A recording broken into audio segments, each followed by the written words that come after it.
Well, hey guys, I'm here at Target, and in this video we're going to be shopping for dark spot correctors and skincare products for hyperpigmentation. I usually film these shop with me videos at Target about once a month, so if that kind of thing sounds of interest to you, make sure you are subscribed. Also follow me on TikTok and Instagram because I post on those platforms a fair amount as well.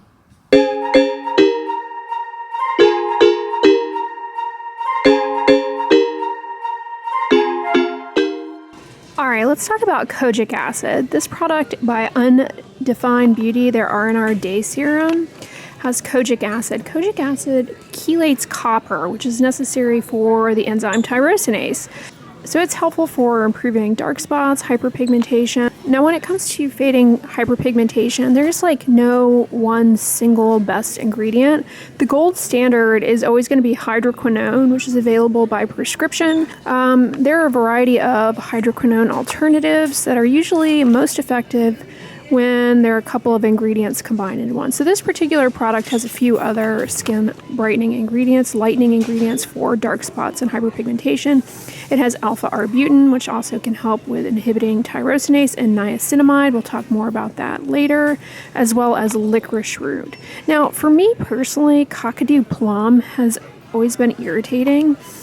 And that is a cautionary note right there. Any product that causes you irritation will open up the opportunity to worsen your hyperpigmentation. So always do a test spot with products first when you're trying to lighten dark spots and discoloration. Here's another product with kojic acid. It's this moisturizer from Urban Skin RX. It's also got a few other skin brightening ingredients. I say skin brightening, but really I mean, dark spot correcting ingredients, hyperpigmentation tackling ingredients, azelaic acid. Azelaic acid is also good for redness and for acne control. So if you have breakout prone skin, that's a good ingredient to incorporate. And it's got niacinamide, glutathione, a topical antioxidant. I have a video on glutathione, by the way, and alpha-arbutin. Now this product has citrus oil in it, orange peel oil. That can be irritating, so again, be careful with that.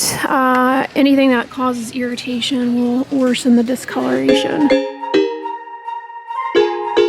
You also have vitamin C. Vitamin C, or ascorbic acid, is an antioxidant that may help reduce some inflammation in the skin that would otherwise lead to more persistent discoloration. So here by Vichy, you have their Lift Active ascorbic acid, and Vichy is a L'Oreal brand. It's a good company with trust in their R&D, because if you've watched any of my videos, you know that ascorbic acid, it's a tricky ingredient to formulate. I recommend going with bigger brands. Now, this product also has hyaluronic acid, which can help with moisture retention and just kind of hydrating the skin, helping to reduce dryness and irritation. The thing about ascorbic acid, it has a depot effect, so it builds in the skin. If you apply it to your skin after cleansing, that may help in enhancing penetration to apply it while the skin's still a little damp. It's another challenge with ascorbic acid. It doesn't get into the skin particularly well. Regardless, it can help with fading discoloration.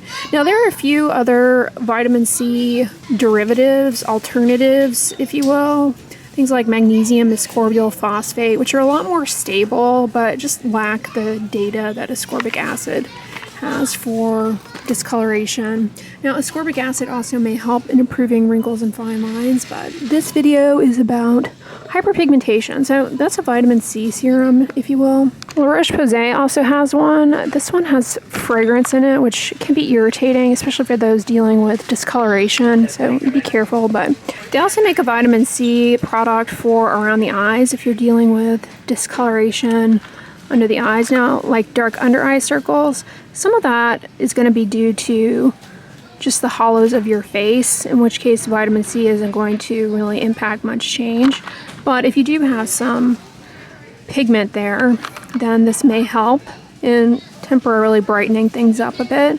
And like the Vichy product, this has hyaluronic acid in it as well. It also has medecaside, which is anti-inflammatory. It may help with healing and recovery. This product from number 7, their dark spot correcting booster serum. This has one of the vitamin C derivatives I was talking about, 3-O-ethyl ascorbic acid. It's much more stable and it may help, but there's just not the data like there is for ascorbic acid. This product also has Licorice extracts, which can help in lightening discoloration, also help with redness. Emblica fruit extract may also help with hyperpigmentation as well.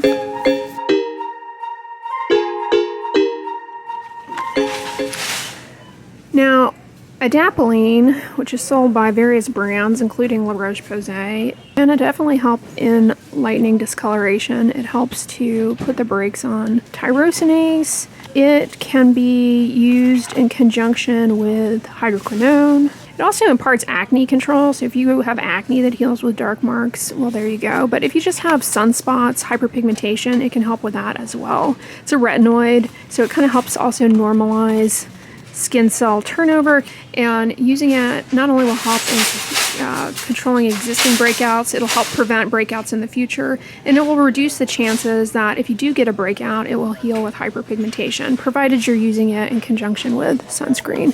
But retinoids have a long-standing track record of being beneficial for improving hyperpigmentation, including melasma. Tretinoin, as a matter of fact, is compounded with hydroquinone and an anti-inflammatory ingredient in the brand name drug Triluma. And a lot of times your derm may compound their own version of that. It's called Kligman's formula. It's quite effective. But over the counter, you can't buy tretinoin here in the States, but you can buy adapalene, and it likewise is pretty effective for tackling hyperpigmentation, especially when used alongside other ingredients for fading discoloration.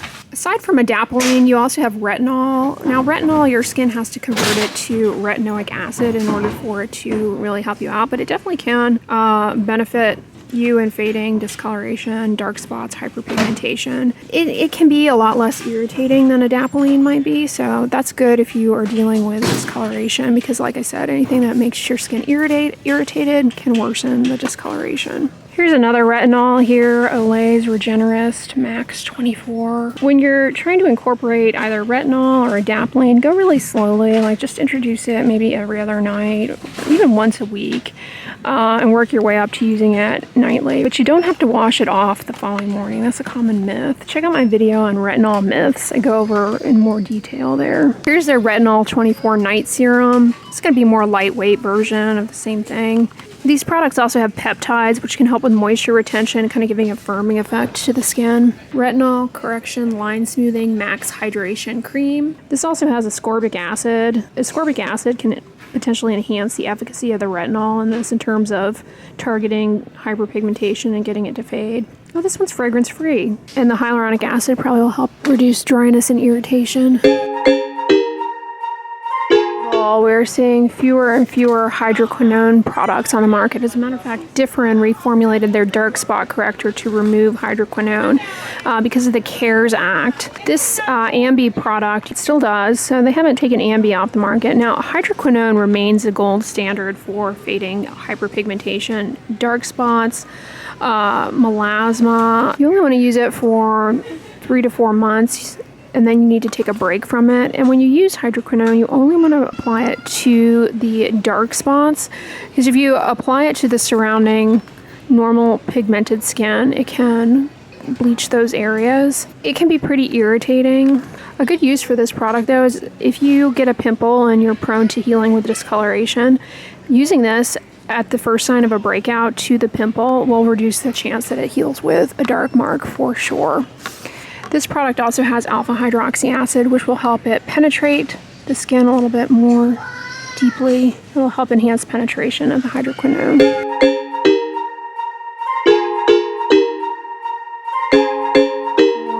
Now, salicylic acid can help with exfoliating the skin. It's anti-inflammatory, and it's helpful for hyperpigmentation. So this is a CeraVe SA lotion for rough and bumpy skin. If you have hyperpigmentation on the body, this is a good choice as a moisturizer. This product by Cetaphil is a leave-on salicylic acid moisturizer. It's really good if you've got oily, acne-prone skin. Just the formulation overall. It's moisturizing, it's not greasy, and it has 0.5% salicylic acid, so that'll help with fading hyperpigmentation. But it's something a little bit more aggressive, especially for those who are prone to acne, is the Acne Control Gel.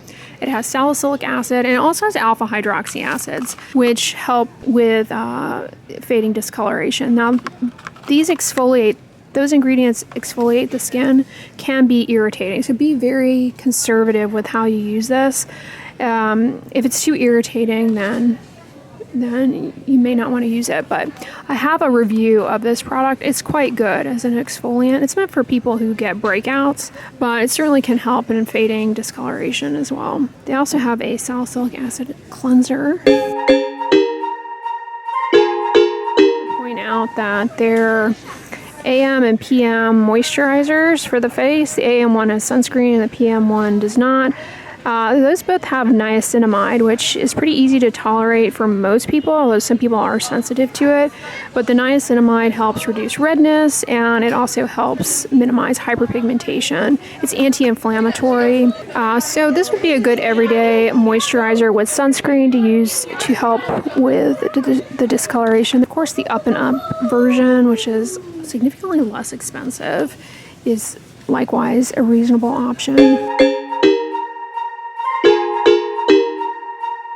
I would be remiss if I did not emphasize how incredibly valuable daily sunscreen use is. When it comes to discoloration and deeper skin tones, the components of the sun that are most important are going to be UVA1 and visible light. Now, sunscreens should be broad spectrum that will help protect against UVA. This product here by La Roche-Posay has Mexeril in it. It is hard to find in sunscreens because L'Oreal owns it, has the rights to it. So you're only going to find it in L'Oreal sunscreens. I think this is the only one, but it offers really good protection against the UVA part. It doesn't offer protection against visible light, however. So that's really good if you deal with discoloration, hyperpigmentation, melasma.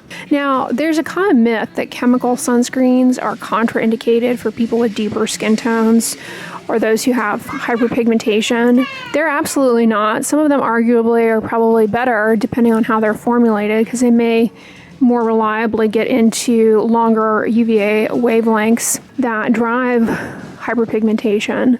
Now, if the sunscreen causes irritation for you, again, that may be a reason to elect, say, a mineral one, which tends to be less irritating. But yeah, there's no reason why you have to avoid chemical sunscreens. All right, this is the R&R Sun Serum. It's a mineral tinted sunscreen. I wanted to point this out to you guys because long wave UVA plays a major role in driving hyperpigmentation, but so does visible light. And unfortunately, the only ingredient in sunscreens that protects against that is iron oxides, which are found in tinted sunscreens. They help block that.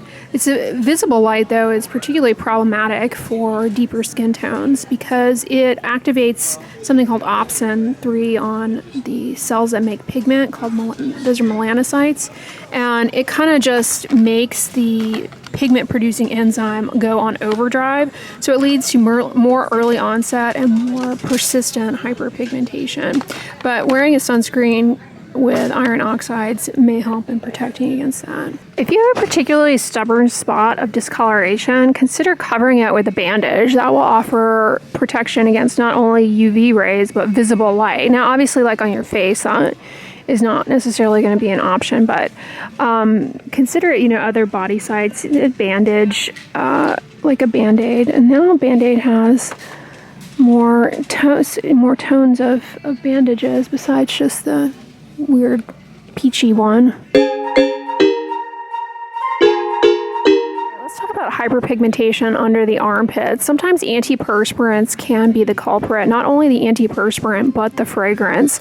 Because fragrance in antiperspirants, it can cause a type of contact dermatitis that there's no rash, it's just hyperpigmentation. Then you stop using scented antiperspirants and it resolves.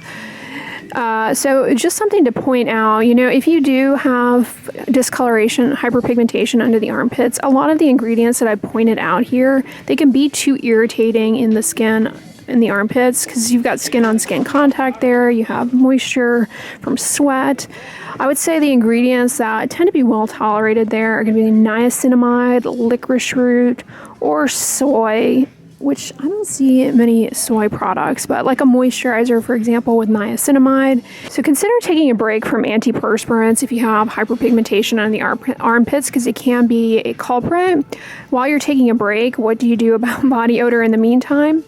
Benzoyl peroxide wash, lathered under the arms. Let the lather sit on the skin for a few minutes and then rinse it off. That can help with body odor. This is another potential culprit in hyperpigmentation in the arms, is if you are allergic to nickel. A lot of disposable razors or razors have nickel in them, and that can be a cause of irritation, and nickel is a really common allergen. So they make nickel-free razors you can get online. Likewise, if you have that type of hyperpigmentation that is driven by fragrance, these types of products also, can be contributory as well, because they all have scent in the, fragrance in them. But aside from allergy to like nickel or fragrance, the other thing is just irritation can drive hyperpigmentation. Shaving can be irritating. So while the fragrance can be a cause of allergic contact dermatitis, irritation from shaving can definitely likewise cause hyperpigmentation. So one way to reduce irritation from shaving is to definitely use a shaving cream or gel, mousse, whatever, just to lubricate the skin. It's currently very crowded over in the skincare section, but I wanted to come over here and point this out, not necessarily for using on your face or anything, but if you have melasma, one thing people don't realize is that heat actually is something that can aggravate melasma quite a bit, because the part of melasma is you have blood vessels underneath that kind of feed it in a sense. I know that sounds bizarre, but anything that causes the blood vessels to dilate, draw heat to the skin, can actually worsen melasma. So if you are sitting by a window, not only do you have to worry about UVA rays coming through the window glass and visible light coming through the window glass aggravating your melasma, you have to think about heat too as another factor there. You don't necessarily need to slap a cold pack on, just, reposition yourself, be mindful of that. But I just wanted to come over here to remind myself to talk to you guys about that. Oh, they have those cooling globes here. Those might be helpful if your face gets warm. People are always quick to assume that skincare products are responsible for all of their skin problems, but medications you take can actually make you sensitive to the sun and cause rashes that lead to discoloration, including over-the-counter pain relievers like naproxen or ibuprofen. I hope that was informative as far as ingredients to look for, things to avoid when it comes to hyperpigmentation. If you like this video, on the end slide I'm going to put my last shop with me video where I go over some of the best budget-friendly anti-aging products, so check that out. But if you like this video, give it a thumbs up, share it with your friends, and as always, don't forget, sunscreen and subscribe. I'll talk to you guys tomorrow. Bye!